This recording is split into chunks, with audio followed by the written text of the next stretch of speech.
Hi friends, welcome to my channel. ఈరోజు మీకు cauliflower curry అనేది ఎలా చేయాలో చూపిస్తానండి.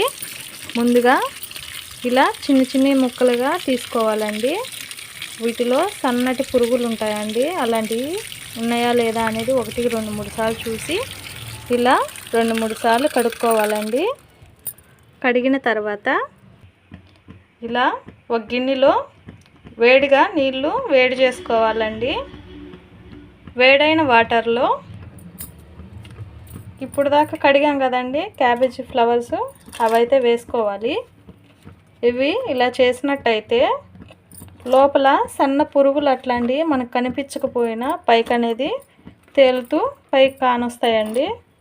అంతేకాదు కర్రీకి కూడా కొంచెం మంచిగా ఉంటాయండి వండుకునేదానికి.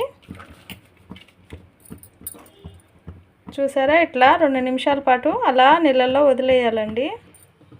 ఇలా చూసారా, టమాటాలు ఉల్లిపాయలు తీసుకొని ఇలా నీట్గా క్లీన్ చేసుకోవాలండి. క్లీన్ చేసుకున్న తర్వాత ఇలా సన్న ముక్కలుగా కట్ చేసుకొని పక్కన పెట్టుకోవాలండి.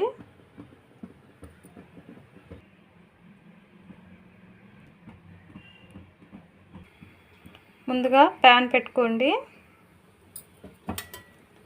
వేడెక్కిన ప్యాన్లో కొంచెం ఆయిల్ అనేది వేసుకోండి.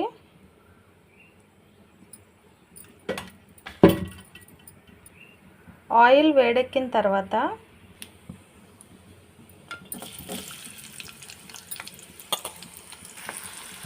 నెక్స్ట్ తాలింపు గింజలు,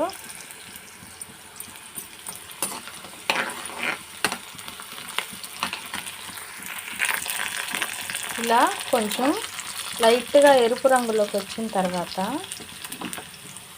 కరివేపాకు వేసుకోవాలండి. నెక్స్ట్ అల్లం వెల్లుల్లి పేస్ట్ వేసుకొని ఇలా కొంచెం ఎరుపు రంగుకి వచ్చేంత వరకు వేపుకుంటూ ఉండాలండి. వేగిన తర్వాత ధనియాల పొడి ఉంటుందండి, వేపుకున్న ధనియాల పొడి అది వేసుకొని ఇలా కొంచెం బాగా మగ్గనివ్వాలండి. మగ్గిన తర్వాత తరిగి పెట్టుకున్న టమోటాలు వేసుకోవాలండి. ఇలా మొత్తం కలుపుకొని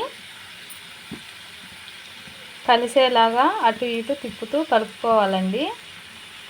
కలిపిన తర్వాత ఉప్పు, కారం మన రుచికి ఎంతైతే సరిపోతుందో అంతే వేసుకోండి. పసుపు, ఇవి వేసుకున్న తర్వాత మొత్తం కలిసేలాగా కలుపుకోవాలండి. కలుపుకున్న తర్వాత 2 నిమిషాల పాటు ఇలా మూత పెట్టినట్టయితే మొత్తం మగ్గిపోతుందండి. ఇప్పుడు టమాటాలు ఎలా మగ్గాయో చూసుకుందాం, వచ్చేసేయండి. చూసారా ఎంత చక్కగా మగ్గిపోయినాయో. టమోటా అనేది ఇలా మెత్తగా అయిన తర్వాత ఉడకబెట్టుకున్న కాలీఫ్లవర్ అనేది ఇందులో వేసుకోవాలండి. వాటర్ అయితే పడకూడదండి, ఓన్లీ ఫ్లవర్స్ వరకే వేసుకోవాలి. వేసుకున్న తర్వాత ఇలా అంతా కలిసేలాగా కలుపుకోవాలండి.